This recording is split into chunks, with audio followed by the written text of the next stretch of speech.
Welcome back, everyone. We're doing another episode of Indie Reads Aloud. I love this program because I get to learn more about independent authors and their work. And in the case of today's guest, Jon David, I get to talk to him about his stories and his career and where he's going and his whole vision, his creative stuff. This is like the best job in the world, you guys. If you're not already a regular listener, I encourage you to hop on my silly little bandwagon because this is a great place to discover new books. Welcome, Jon. Thanks for coming back again. Thanks for having me, Diana. Of course. You keep writing. I'll keep having you back on the program. There we go. So today you're going to read for us. It's Diary of a Lonely Demon. But before you do that, I want to tell everybody a little bit about you, just so maybe they feel like they might find you on the street and have something to talk about. There we go. Where other artists have many demons, Jon David has just one, Morgalla. Born and raised in Southeast Michigan, he was a nerd long before it was ever popular to be one. Inspired by different elements of nerd culture, whether it be comics or movies, animation of all kinds, he created a misunderstood demonic heroine trapped between worlds, but drawn to fight evil and defend life. Now he brings that epic tale to you, his readers, for you to enjoy. Welcome back, Jon. And today you're here with Diary of a Lonely Demon. Yes. I'm curious in the show notes, when I was preparing for today's episode, I saw that this is the Morgalla Chronicles book 1, but we've already had you on the program reading a different book that turned out to be a book 1. So can you tell me how this all works together puzzle-wise? Well, I say that The Savage Peak is my Hobbit, so it's my prequel to my trilogy, and Diary of a Lonely Demon is my Fellowship of the Ring. If you get the analogy, we can be friends. And and so, but you wrote Lonely Demon first. That is correct. I wrote my trilogy, actually the entire trilogy first, and I just had some ideas come into my head about Morgalla being young, inexperienced, her first experiences in health. So that's where The Savage Peak came from. Basically, all her new experiences about being amongst her people because she didn't grow up with them. And she finds the challenges difficult to live with. And writing a prequel is kind of tricky in the sense that, well, yeah, it has to fit in with this. I can't write anything in the prequel that will contradict anything here or anything along the lines. And that's why, one big piece of advice for anyone out there who is writing a series, doesn't matter if it's fantasy or not, it's best to plan out as much of it as you possibly can. So therefore you don't paint yourself into any corners and you don't write anything that kind of contradicts something else. Thank you so much for that. Thank you so much for that. I am, as everybody who knows, who's been listening to this podcast or met me in any situation knows, I am a passionate plotter. And I think it's critical to have an outline and to know where you're going so that later, if you decide you want to write a prequel, you already have an idea of what you need to do that. Or a sequel. And because right. Readers and viewers, whether or not you make movies or TV, but they all pay attention, especially if they become passionate about your work. Especially, you hear fans of anything. You name something of science fiction or fantasy or comics, any kind of fan there, and they are passionate and they watch and they pay attention. So that's why the people reading it also got to be passionate about it. You gotta be ready for that. Well, yeah, and the other thing is that we're already doing the work as writers because we need to write the characters' backstories in order to know where the current book is going to go. So it's not like you have to reinvent the wheel. You just have to expand a little bit on it to make a separate book. So correct. I highly recommend anybody who's an author keep notes, keep an outline, because it's really going to make it so much easier later when somebody comes to you and says, hey, what about this character's backstory? You'll have the information to go forward. And then you can give your readers what they want, right? You can give your fans exactly what they want when they come to you and say, hey, what about this? You can say, hey, yeah, I got a book about that. Here you go. There you go. So Or there's also sometimes a little bit of mystery is also good as to yes. like certain like, wow, why is this character like that? He or she may have had a dark past or a rough childhood or something like that, or sometimes ambiguity is also good to keep people guessing. I agree. I agree. It's fun to drop the little mysteries here and there to keep your reading Absolutely. audience interested. And we all love to see new stuff coming as readers. We like to go, I didn't see that coming, or I didn't know that was there. As a reader, that's fun. There you go. Tell us a little bit about the backstory for this novel. Well, I originally wrote it in 1995. I just had this idea. I was a big fan of a lot of underground stuff. Some mainstream comics. I was a big fan of Jim Starlin and his Infinity series. But I was also a fan of some mangas, of some animes. When other people were not, thankfully we knew a video store that had a bunch of animes that were pretty awesome, and anime was a huge influence because it was so diverse. When you really think, when you hear anime, oh yeah, girls with pink hair, right? Superpowers, yeah. That's true. There are a lot of characters like that, but there's plenty of other characters too, plenty of other different stories. It's very diverse. It's not all Powerpuffs, right? Yeah, it's not all that. It's not all Pokemon or something like that. Right. That's what another people think. And there was a lot of underground stuff. Some of it is very dark. Some of it is very bright and colorful. I kind of settled somewhere in the middle with my writing. I could have made it a heck of a lot darker and a lot more bloody and violent, and a lot more graphic with whether it be adult material or anything like that. But no, I left it a little bit open to the imagination, and I also got held back when it came to the adult themes. And I invented Morgalla primarily because of what I wasn't seeing a lot in our mainstream. Sure, you saw it in anime, manga, and some comics, but you really weren't seeing it in the mainstream. And for years, I just had this little idea, and I never really thought of taking it anywhere. Writing was just more of a hobby. Oh, it'd be great if I could break into comics. Let's see how easy it is to break into comics. Oh, it's nigh impossible. Yeah, it's pretty impossible to break into the mainstream comic book industry. But maybe you don't want to, especially if you have an original idea. Somebody else might take it and destroy it. Somebody else might take it and steal it from you. So yeah, maybe it's best that if you want to keep your ideas yours, maybe kind of go the underground self-published route.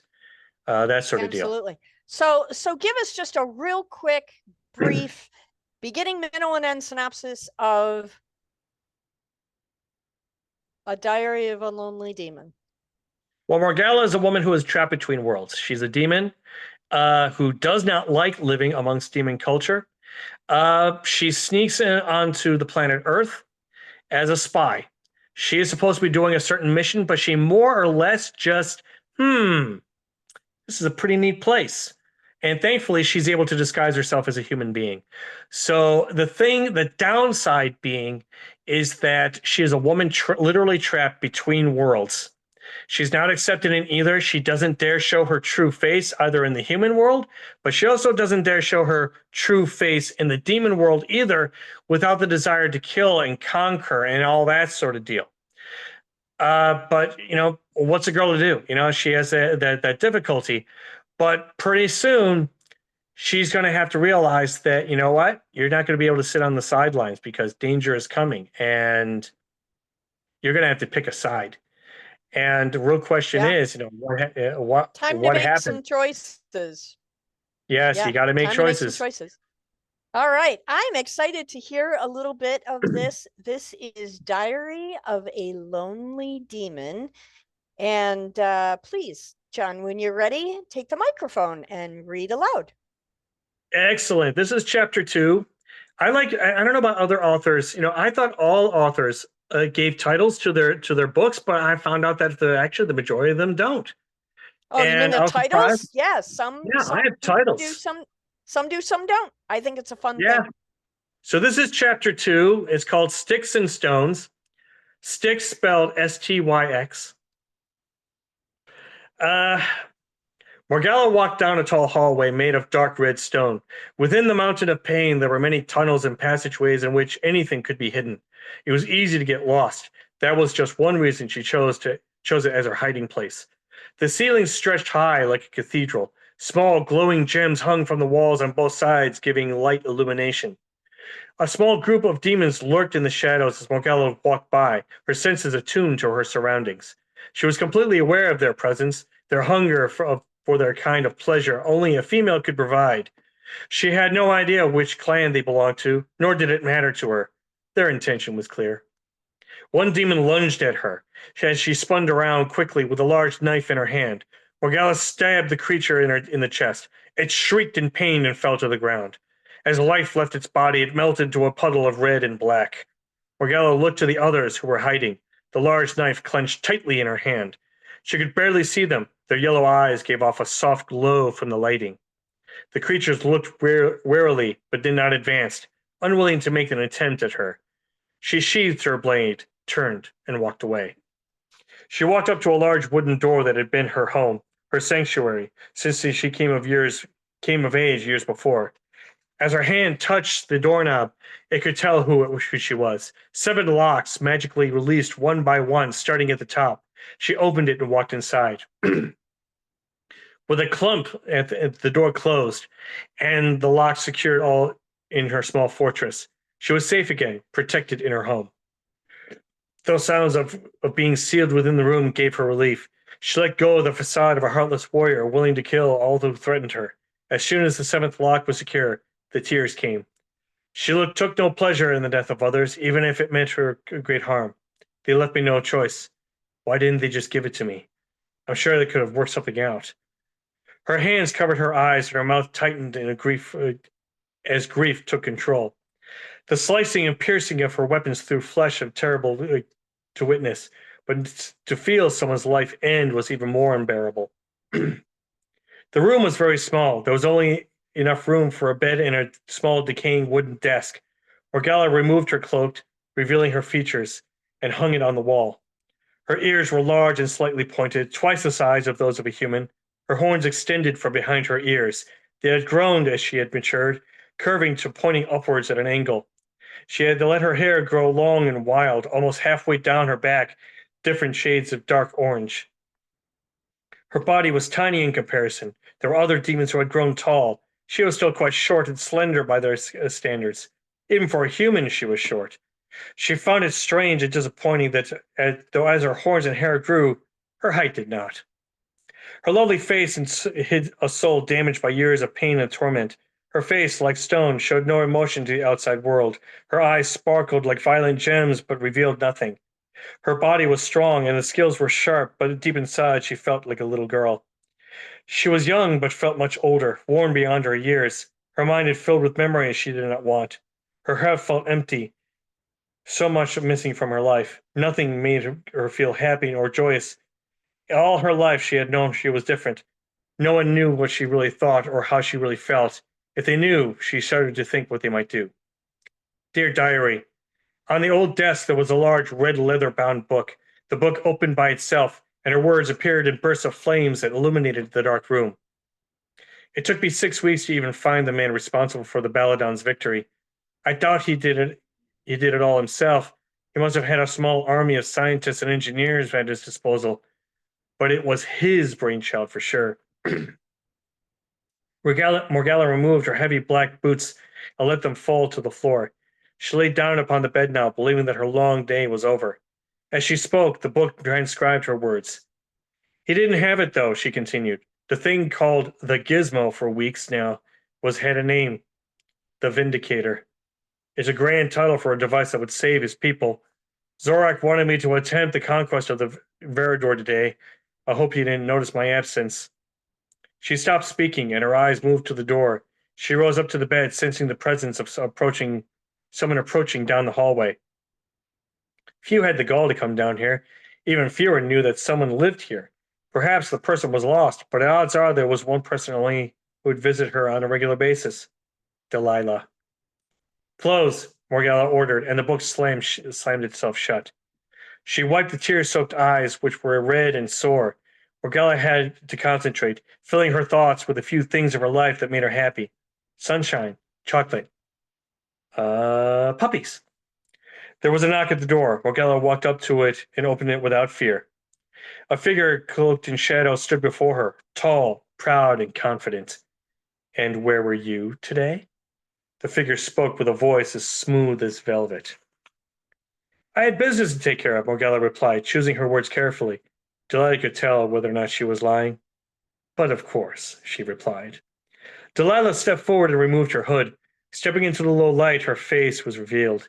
Her skin was pale red, almost crimson, with scales smooth to the touch. Her face was very human-like, with nose, lips, and eyes all where they should be. Her features were striking, lovely, and yet vicious, like a predator. Her ears were also large, pointed, and decorated with many piercings of gold. Her full, dark lips hid a beautiful set of fangs, and her eyes shone like gold in the low light. Her hair was long and white as its snow, flowing in waves down her back. Like Morgalla, she had horns, but they were like ivory, extending up behind her like a crown. Also like Morgalla, Delilah had a physique of a warrior, one who spent most of her days in battle. Unlike Morgalla, she had desire to kill and conquer. Lord Zorak saw that you were missing today, she said, and Morgalla's heart sank. I'll deal with that, Morgalla replied with a faint confidence, looking off to the side as if there were a little girl in trouble at school. Don't be a fool, Delilah was stern, spinning around and looking down at her with a much shorter woman. What possible excuse could you have for missing the conquest of Verador? It was a world that took almost a century to conquer. Delilah, I said I'll deal with it. Morgalla sat back down on the bed. Delilah looked at the desk where the leather-bound diary sat. Papers, wrappers, and bags littered the desk and floor, adorned with the writings and symbols of places Morgalla had been in the past 2 years. She had discovered something called fast food. Delilah sat next to her on the bed. You play a dangerous game, child. If you were being played with anyone else, I would be impressed. It's not your problem to solve anymore. Delilah gave a look of disapproval. From under her cloak came not a hand, but a claw. It appeared deadly, and yet soft and delicate. She placed a cigarette in her mouth, but did not use a lighter. The tips of her fingers and claws glowed with flame, lighting the cigarette between her lips with their heat. She took a long drag and exhaled straight up. The cloud of smoke appeared gold in the light. From under her cloak came 2 more claws. These only had 2 large fingers, grotesque by human standards. They were attached not to arms, but to wings, a blessing from her ancestry. They extended from her back, but so often they had them as a second pair of hands when she was not flying. The 2 women sat and enjoyed the silence for a moment. Delilah's 2 normal hands rested on her knees. Morgalla noticed the wound of the claw on her friend's wing. There was a large hole burned surrounded the edge of the wound.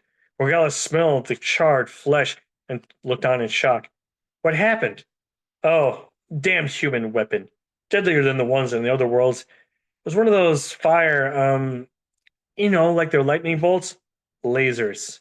Oh, yes, Delilah remembered. She moved her wing to look at the wound, squinting with a slight sear of the injury. Damn laser. The wounds always take longer to heal. You should have seen Necrot today. He looked magnificent. Did you come here to gloat about your glorious victory? Morgalla's mood changed to one of sarcasm. Delilah was one of few people she could be sarcastic too. It was my hope that you would have been part of the glorious victory. I was busy. I said so. That kind of excuse will not appease Lord Zorak. Delilah lectured, and only as she had so many other times. She stood and looked down at Morgalla, who replied with rolling eyes. Don't roll your eyes at me. He expects you at the castle later today. I shall be there. Do it for your own good. Delilah's look was less stern and more compassionate now. Morgalla could feel the woman's soul. It was filled with care for the young apprentice.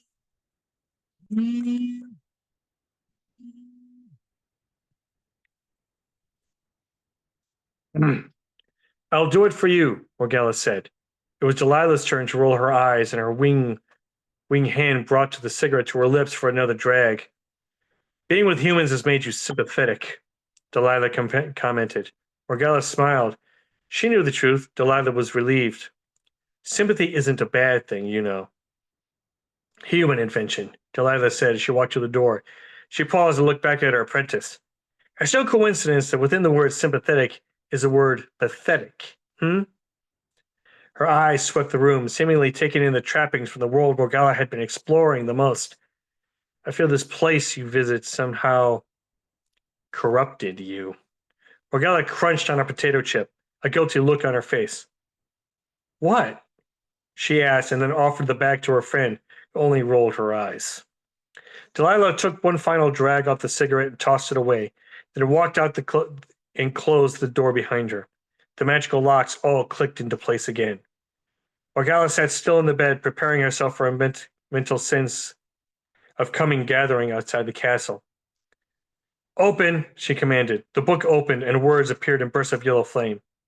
Delilah knows I'm up to something, but I don't know how much she knows. I actually considered asking her to join me. Somehow, though, I know she would never fit into a human world. She hates them so much. She would never be happy. I can never be happy here, but she would be the only reason I would stay. She's the closest thing I have to... She paused a moment. She couldn't bring herself to say any other words. She fell back onto the bed, and her hands massaged away the tension on her face. The frustration of the day pooled with that of the past few weeks. Her hands slid down her face, her weary eyes barely open. I hate my life. Thank you very much. That's another great reading. Oh, thank you. So tell me, first of all, I love the device of having a book that writes itself. That's fantastic. If only I had that in real life, I would be so pleased. Well, don't we sort of kind of have that? Don't we? Can't you just talk to a computer and it writes down your words? Yeah, but it doesn't really go in a book. This is true. Having a magical book to where the words appear magically, that would certainly be cool. Yeah, I think that's a cool idea. The other question I was going to ask was, how long ago, before you started the actual writing process for Morgalla, did you have her world imagined? How long did that sift around in your brain before you finally decided to put it to paper? And then what was that motivation that pushed you to say, okay, now I'm going to cast it onto the page? It existed not very long, to be perfectly honest. She came first, not the world. I just thought, wouldn't it be cool to have a character of my own? Well, what would this character be like? Where would they come from? He or she came from? It's a she. There you go. It's a she. Where would she come from and all that? Well, she's a demon. Okay, so I was thinking more along the lines of anime-style demons, and those are kind of different. And Japanese mythology is very different from anything that from Americans have. And I certainly don't claim to be an expert in it. But I just thought it was pretty neat to see different variations of this legend of hell. And granted, I go beyond, with any kind of religious elements. But when you are mentioning hell, you kind of sort of have to mention religious elements. And I do kind of mention it a little bit, but it sure as heck isn't a religious book. Because one of the first you can't avoid the elephant in the room entirely, right? You at least have to acknowledge it so that you can then move past it.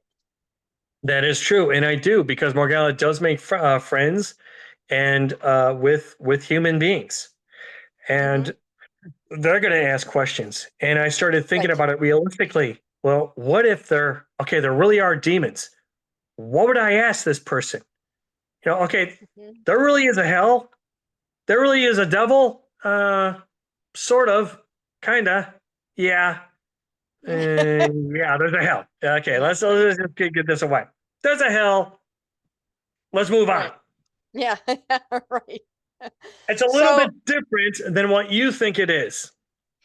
well, yeah, I came to the same thing. I wrote a satire about heaven and hell, and it's very different than what religious dogma teaches, because I wanted to Mhm. play with that idea a little bit too.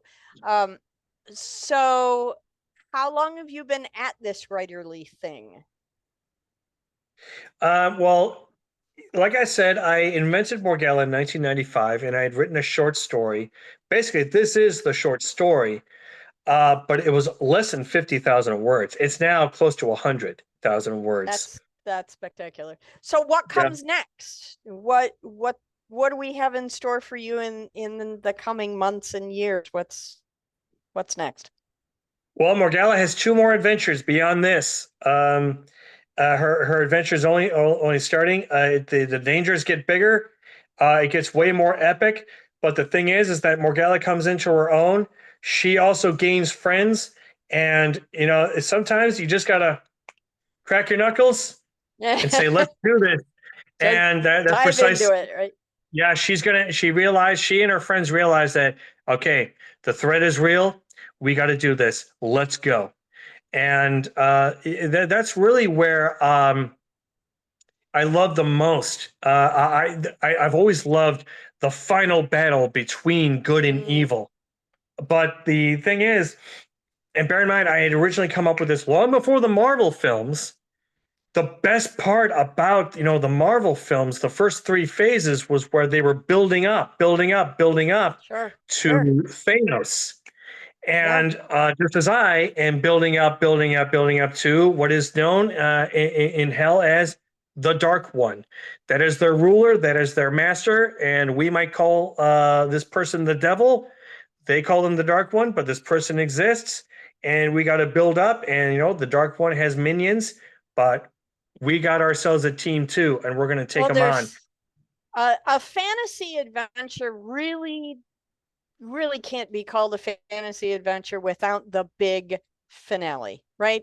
Uh, That is correct. it really falls flat if you don't have that. So I'm looking forward Mhm. to that coming out. Yep, I got We've my got you've got two more books in the series, right? That is correct. I got I got my two towers, and then my Return of the Right, King. I gotta, right. and I'm gonna build up to an epic finale that I think the entire world is gonna like. Excellent. We will look forward to that. Please come back on the program and share the next book with us when it comes out, will you? I will absolutely, Diana, Awesome. Thank you so much for your time, John. I appreciate you. and thanks for having me. Thank you.